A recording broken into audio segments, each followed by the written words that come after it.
Hello there everybody. This time in this video I'm going to show you how to turn a rolling pin into either type of bowl turning mandrels. Two main types you have here before you is your tenon type.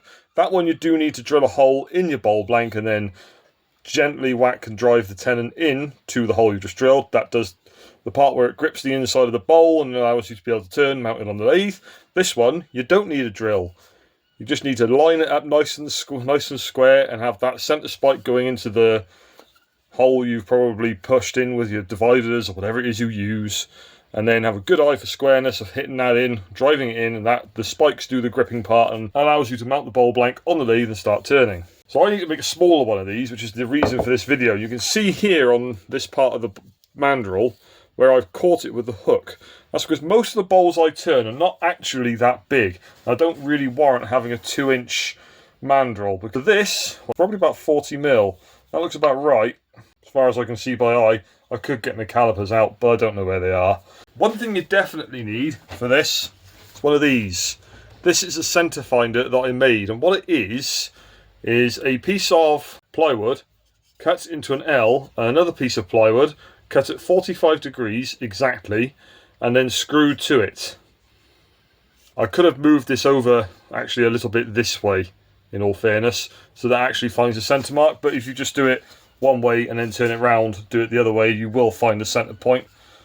But you do need one of them to find the centre once you cut your ends off of this, so that you can find the centre in order to mark where you want your tenon, your centre spike, and where you need the back of your mandrel to start having a hole in it, so where the one centre of your lathe goes in. You need to have one of these. Like I say, they're very easy to make. There it is for anyone who needs to see it again.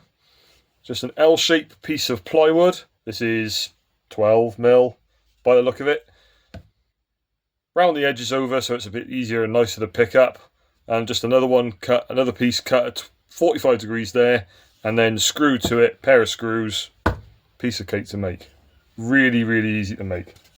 Right, let's get to it. The first thing you're going to need to do is actually cut these ends off, and you want to cut them nice and square. And the best way to do that is either with a mitre saw, which I don't actually have, or you can just use a handsaw, and I'll show you the trick of how to cut square using something as a guide in order to do so. So what I've got here is some pallet wood.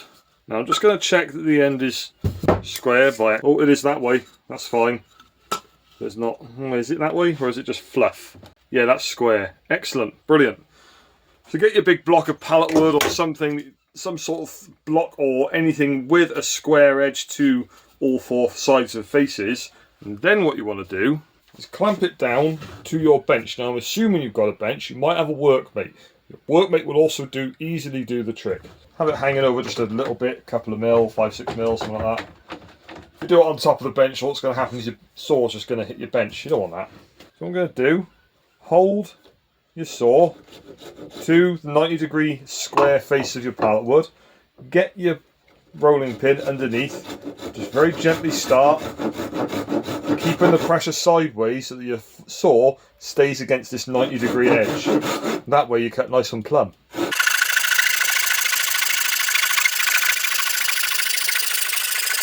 Remember, keeping the saw pressure, not trying to push it downwards, but trying to push it against this block.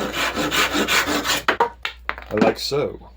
Just going to check again, that's lovely at 90 degrees. Okay, it turns out that that block is not actually at 90 degrees.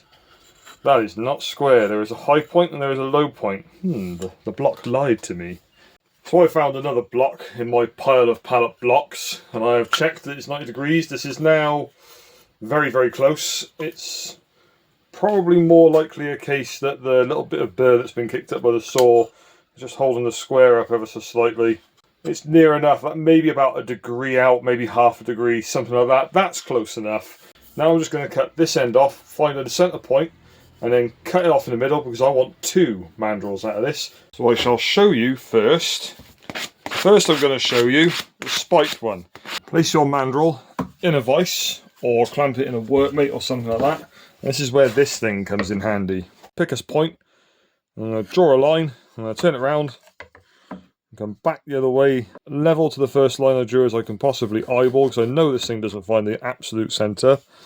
Draw a line there, Try and come in from the side so it's as straight to the other line as possible.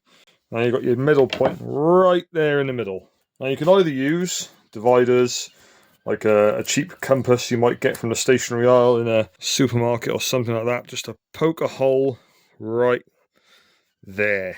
And that's where we're going to put our first screw in. I'm going to make holes for all the other 4 screws that are going to go around it. So what I'm going to do is I'm going to measure halfway from that hole to the edge and put a screw in there, there, there and there. So it should be about 20 mil, so you need to go about 10 mil out. So what I'm going to do, set my little square here to 10 mil or just underneath 10 mil so that it'll count for the sort of width of the pencil graphite itself. And just go there, there. You can put 3 spikes in going around, you can put 4 in. I wouldn't put any less than 3 in, and you don't really need any more than 4. Poke holes, locations in the quadrants around the centre hole. These don't have to be absolutely accurate, these 4, but the centre one does. Otherwise you're going to find your mandrel's not going to spin centrally on your lathe. You do have to get that one in the middle absolutely perfect. What I'm going to do now is flip it over as well so I can put a hole in the back side to allow somewhere, either centre, depending which way you've got the bowl blank mounted, to find a point to go into. So if you don't have that, you can end up going and putting yourself in a right mess. So that's probably ought to buy one of these centre finders if you really wanted to. And then stick a hole, bang in the centre. This is going to be the back of the mandrel now, so to speak. Where the spikes are going to be, it's going to be the front.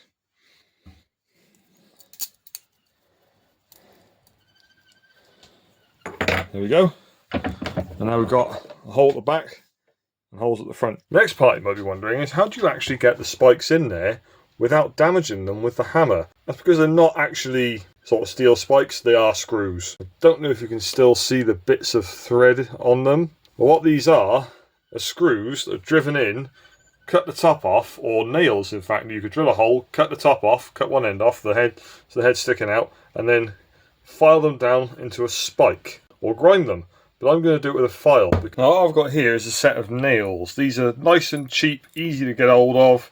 They're about, I think, a 3mm diameter. I've long since lost the packaging they came in, so I actually don't know.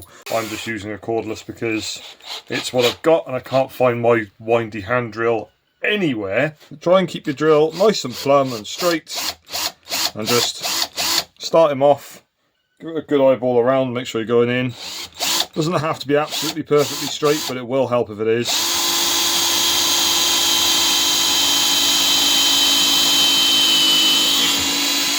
In you go, just like that. And then drill the other 4 holes as well. Excellent. So the next part now is to drive your nails in. This is going to get fairly loud, so if you want to turn the volume down, feel free.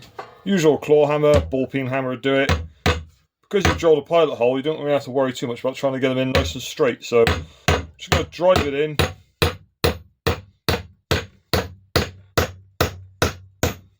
However far I feel like, because we're going to end up cutting them off to a certain length anyway. Pretty self-explanatory, but I had to show you. Now with my existing spiked mandrel, as you can see, the centre spike sticks out further than the outside ones. Now there's a reason for this. That's so that the centre spike can guide it into the centre of your bowl blank, where you've marked probably with dividers or whatever to actually mark the circle that you're going to have to work to with the axe. And that centre spike being longer will guide the mandrel and bang into the centre nice and square. Well, hopefully square.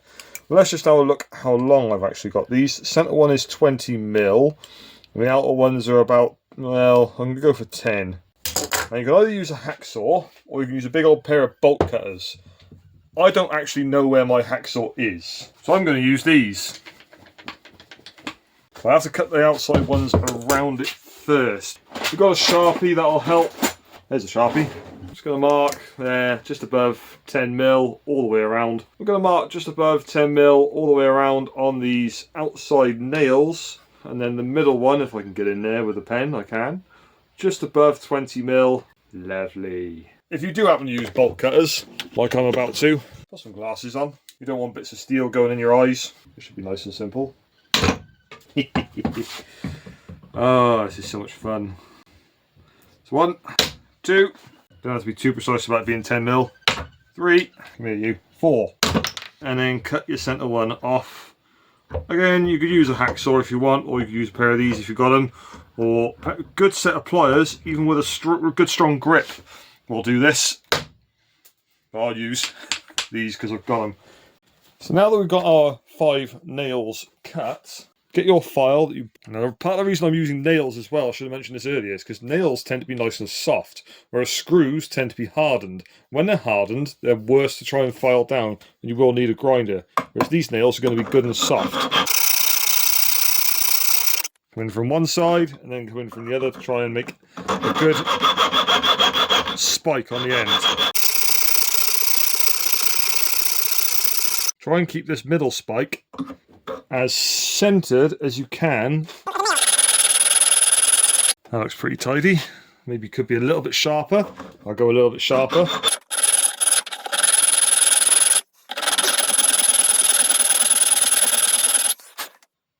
Yep, that's good and sharp. Yep, that looks nice.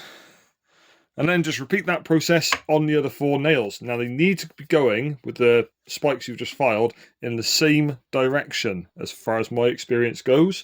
Because when I made this one originally, I didn't have all of these nails going in the same direction. 2 of them on the outside were actually going 90 degrees to these 3, say. And what happened was that these 2 actually go with the grain then, and they cause the bowl blank to split. Or start splitting just under the mandrel. If that happens, it's game over really. It's not going to grip. The wood's going to force itself apart and it's going to cause you a lot of problems. These need to go in the same direction so that when you go to hammer this in or drive it in with a mallet, you actually put these perpendicular to the direction of the grain. So if the grain's going that way, you want your spikes to be going 90 degrees to it so they don't actually end up forcing the grain apart and causing a split in your bowl blank. Right, that's enough of a spike on all 5 of them. And that is that one. Done, ready to go. We've got our hole in the back end of it for the one centre, either centre of the lathe, depending which way around you've got your bowl blank mounted, for the centre to go into, and you've got your spikes ready to be driven into your bowl blank, so you can mount your bowl blank on the lathe. So with this one now done, it's time to make the other kind with a tenon. The one with the tenon is actually a little more complicated. I'm probably not going to end up using this one because I've already got one anyway, but I'm going to show you the technique and how to create a tenon mandrel. Probably want it about longer than this in the end really. It's about 200mm long. That's a good length for your mandrel. This with the tenon is going to be 150. It's a little bit too short, I find, because you're going to lose an inch quite easily. That's the sort of width of my thumb. Off of the length of your mandrel, all you're going to end up with is about 125mm sticking out, which is roughly 5 inches. And you could use that if you wanted. I prefer a slightly longer mandrel just to give me some distance between the centres, give me a bit more room to move around on the tool rest of the lathe itself. But I will still show you how to go about doing this. Chuck them in your vise or whatever it is you're using to clamp it. Could be a workmate, could be a vise, could be anything.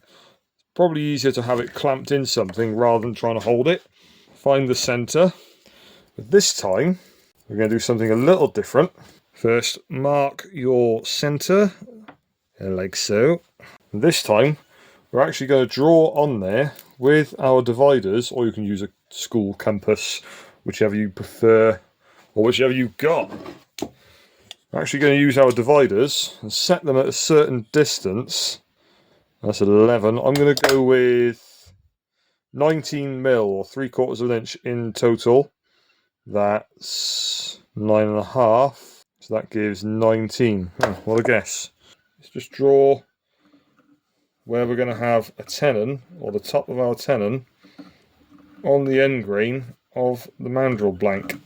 They're usually made of beech, which is actually quite good for mandrels. Draw the line you just marked. Now I want my mandrel tenon to be, how long is this one? 1 inch. That was a nice guess earlier. So I'm going to set my square to 25-ish mil. Using my square and pencil, moving the mandrel around a little bit at a time. I'm going to mark a line where I need to cut down the tenon too now. So back in our vise, try and have that as 90 degrees as we can now. So I'm just going to use the square behind the mandrel blank to line it up square to the bench and the vise. That was quite the guess, that's bang on. Saw square first, get your saw going.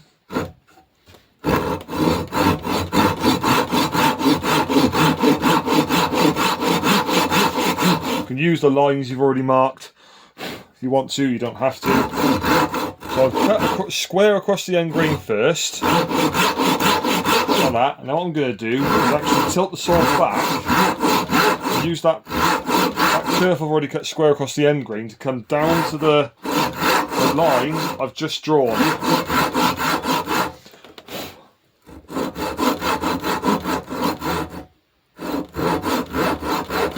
Like that, and then lift the saw back up, and that will allow you, keeping the saw as straight and true as you can.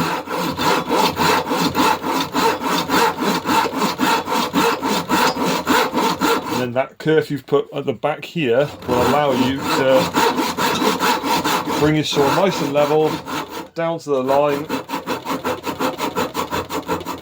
Could have had this a little bit higher up. There's one line.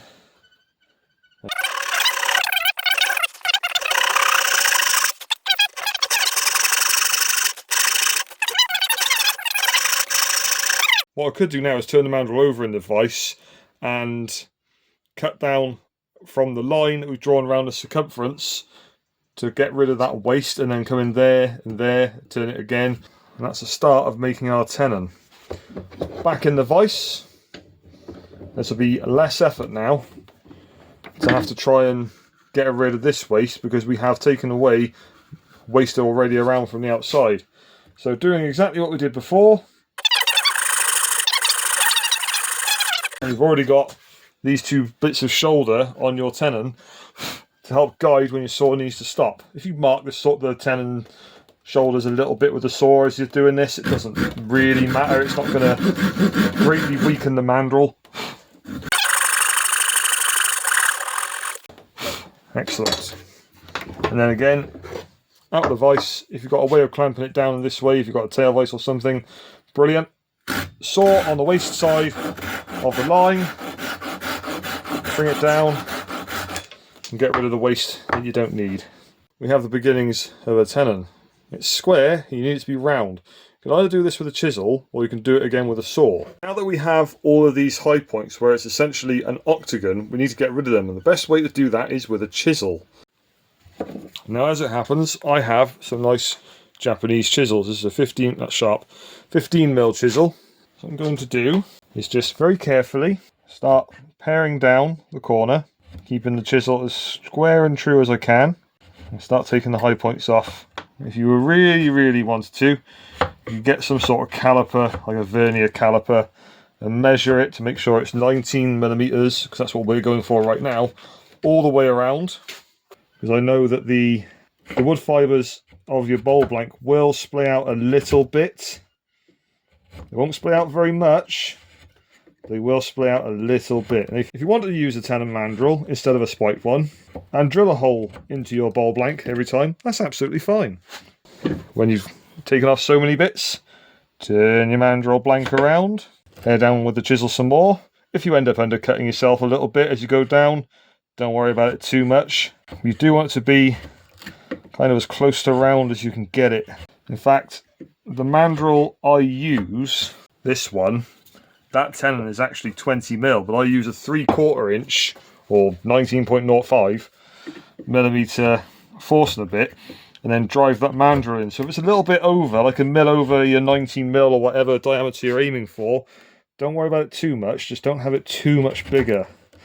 Otherwise, you're not going to be able to drive it in. If you keep pushing it too hard, you will just end up splitting your bowl blank. Try and keep it nice and square and true and plumb as you're chiseling down as well. You don't want it to flare out at the bottom, because all that does is it acts as a wedge then, and it will just split your bowl blank. And you may have spent a good amount of time with an axe getting it as perfectly round as you can get it, and all of a sudden you completely ruin it by splitting your bowl blank. Believe me, that's happened a few times. So I've taken away the material now that I wanted to get rid of just there. So going back with the sandpaper just to sand off the high points that I've created with the chisel, because you inevitably will. What you could do now to check that your tenon is actually going to fit into a hole that you drill with your Forstner bit is to actually get a scrap piece of wood, and you could probably use the pallet block we used earlier to cut the square shoulders or the square ends off of these. drill a hole in that and then try and knock this in and see if it's very resistant. If it's really resistant, you need to take more material off. If it's too loose, you've gone too far. Remember, you can take some off. You can take a little bit more off. You can't put any more on. That's the really important thing. Do not go too far. Check, stop, take your time, creep up on it, as I always say, and you should be okay. Now, what I find really helps with these tenon mandrels, I can see it's actually a little bit bigger at the top than it is at the bottom, so that's probably a good thing, is to actually put a good size chamfer around the top of your tenon. This doesn't have to be perfectly round now, so you can easily do it with a knife, like I am. Remember to keep your thumb out of the way. My thumb's all the way down here, the blade's up there, so nothing's going to happen to my thumb. Good sized chamfer, just like that. That'll help guide the tenon of your mandrel straight into the hole that you've drilled with your Forstner bit. If anyone does want to see how you do this with a bandsaw, I'm quite happy to show that as well, but the purpose of this video is to try and do it with as few tools as possible to try and keep the cost down and encourage people to do this. So I've got the scrap piece that I had earlier that I was using as my shoulder, 90-degree shoulder, to cut the ends and the halfway point of my rolling pin. Just going to drill a hole using the Forstner bit that I'm going to be using, and then I can check to see if that's actually going to fit. And you do need to check this with a mallet just to make sure it is actually going to go in nicely. Yeah, that seems to be alright. I won't go too far, so I won't be able to get it off otherwise. That will work just fine. You won't be able to pull it out like this. You will have to knock the piece off the mandrel bit by bit, alternating sides so you don't end up snapping your tenon. Like that. That's getting a bit looser now. I'll be able to pull that out now. That maybe was a bit tight, but that's maybe what you need as well. So you make sure that that mandrel is going to grip inside of your bowl blank in the hole you've just drilled with your Forstner bit or spade bit as much as possible. I will admit it is tapering a little bit towards the base. It's a little bit sort of big up here. And just to finish off, you can use a little bit of wax or a bit of oil if you like on your freshly made mandrel. My new spiked mandrel is a little bit shorter than this one, but that will be absolutely fine to use. Just a little bit of furniture wax will be a friend in this case. You need to have some protection from sort of rain, wet, wind, because I turn outside in the rain, in the wind, under a shelter. I'm not out in the elements, so to speak, but I'm kind of inside outside. I've got my shelter out there. You might be in a shed or a similar sort of shelter. You might be in your garage. You might not have to wax your mandrel, but I think it's just a nice way to finish anything off, is to give it a bit of oil, a bit of wax, whatever you want to use. So don't worry about the mandrel slipping just because it's got wax on it. That isn't going to happen. You now have both types of mandrel you might want to use on your pole lathe. Well, thank you very much for watching. Now you know how to make either kind that you usually see of mandrels for your pole lathe, a spiked or a tenon variety. As I said, I'm not actually going to use this one. I'm going to carry on using the one I already made last year because it's the length I like. This one is a little bit shorter. This one, total length 200mm from the back to the end of the tenon. This one's 155. The 200mm is good for a tenon mandrel length, I find. You might want to go a little bit longer. You could go a little bit shorter if you want. Either one, just don't go too short, otherwise your centres will be sort of quite close together and you don't really have enough room for your arms and your tools and whatnot to move around. So 155 total length from either end of the wood of the mandrel for this spike one will probably be fine. I hope this has been helpful. I hope this might encourage you to get out and build your own pole lathe and get a mandrel made, and now you know how. The reason I made this video is because I can't find any videos on YouTube instructing how to actually go about making your own mandrels, so that's why I've done this. Well, thank you very much for watching, and I will see you in the next one. Cheers.